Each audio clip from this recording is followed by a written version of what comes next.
Ladies and gentlemen, Lieutenant Colonel Keith Gunter, Commander, 1st Battalion, 10th Aviation Regiment. Today, the Army, along with family members, mourns the loss of 11 soldiers. These soldiers exemplified the Army values. Napoleon Bonaparte once said, "There are only two powers in the world, the sword and the spirit. In the long run, the sword is always defeated by the spirit." Like many of us in this room, Captain Christopher Britton felt it was his duty to pick up the sword and serve his nation as a soldier. Chris was a superb officer, soldier. However, that alone is not why we will miss him. The spirit he brought to the 110 Aviation Dragon family will be impossible to replace. Chris spent his first 14 months at Fort Drum as UH-60 pilot and platoon leader in Charlie Company 210 Aviation.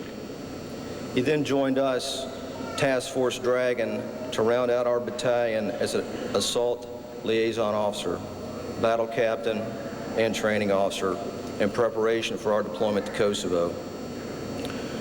Chris's performance as a staff officer was flawless, but it was his charisma that endured him to our battalion. There's an inherent and friendly competition between Kiowa Warrior pilots and Blackhawk pilots. Transitioning from 210 to 110 put Chris in the eye of this friendly rivalry. His advice and expertise about assault helicopter operations were invaluable to our attack battalion.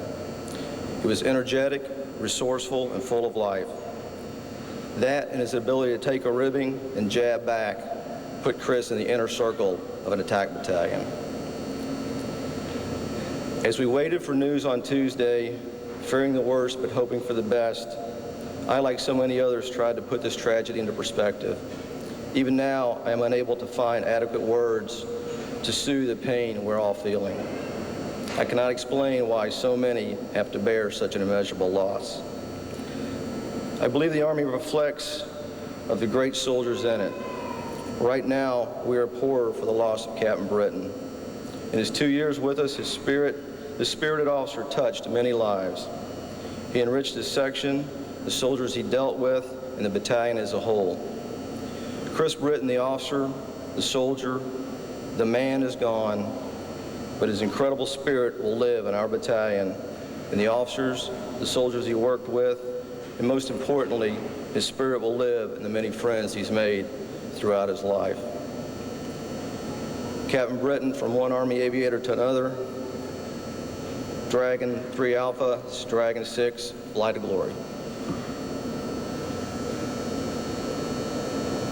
Ladies and gentlemen, Lieutenant Colonel John Spicer, Commander, 4th Battalion, 31st Infantry Regiment.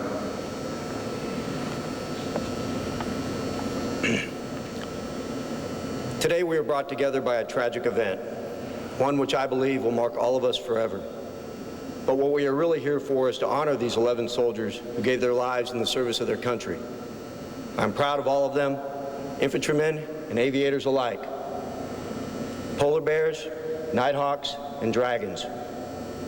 We've held a special bond and relationship with our aviator brothers, now more so than ever. But right now, I want to focus mostly on the polar bears, although what I have to say is equally applicable to all of us here today. The 7 soldiers who died from Charlie Company, 4th Battalion, 31st Infantry were an exceptional group of young men. As I remember each one of them, what strikes me is not how different each one was, but how similar they were, despite their differences.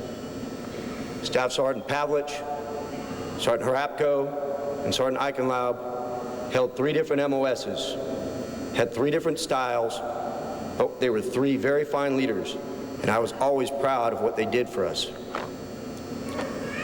The soldiers, Specialist Mayerzik and Privates First Class Stevens, Stoutenberg, and Young, were in 3 different sections of the company headquarters, but were all hardworking, motivated, and talented soldiers. They provided an example that we should all look to emulate. What they were doing this past Tuesday was nothing more nor less than the profession they had chosen and that they were proud of. They were working to ensure they were fully prepared for the next mission, a planned deployment to the CENTCOM area of operations. They are all heroes in my book, whether this was training or war. Soldiers who do what these young men do every day ensure they are ready for when the call comes, and when it doesn't, their actions still help to protect our nation by deterring potential aggressors. They were and are all heroes, just as much as their polar bear predecessors who served in Siberia, Bataan, Chosin, Vietnam, and Afghanistan. This, however, still leaves those of us here. I would ask each of you, especially you polar bears out there, look to the example of our departed comrades in arms. They gave the ultimate sacrifice, ensuring that they were prepared for their next mission. I want you all to remember that. I want you to carry on in their tradition. Prepare yourselves, and when the call comes, execute the mission for your fallen comrades, for country.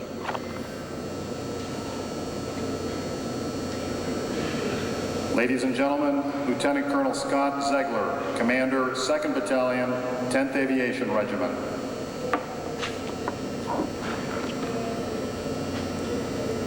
CW3 Ken Miller, Sergeant Luke Tripp, and Specialist Barry Stevens will forever be American heroes.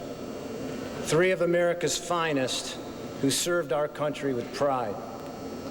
And to the Nighthawks, 3 friends whom we will dearly miss and will never forget. We'll never forget Ken Miller's smile and quick humor, never forget Luke Tripp's positive, eager attitude, and never forget Barry Stevens' quiet professionalism. They served together as a crew and served with us as friends. We will all, for years to come, ask ourselves why. Why on March 11th? Why on this flight? Why on this mission were our friends taken away so quickly? Serving and defending the freedoms of this great land is a bond that all in the military share.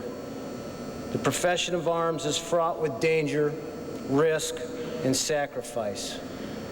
And we in the military pledge to sacrifice all in defense of this, our great nation, the United States of America. The 3 Nighthawks we honor today, along with our friends in the 110 Dragons and the 431 Polar Bears, loved serving our country. Our loss on March 11th is truly beyond measure. But I know, without a doubt, the crew and soldiers aboard Aircraft 273 want us to continue training, continue to maintain our readiness, and defend our nation's freedom whenever called upon as part of the 10th Mountain Division team and the 10th Mountain Division family. For this division, this post, and this installation is truly a family which has suffered a tragic loss. I'd like to thank everyone for the tremendous outpouring of support shown to the Nighthawks and our families. And to the families, on behalf of the 2nd Battalion, 10th Aviation Regiment, I extend our sincerest and deepest condolences. We will never forget our heroes.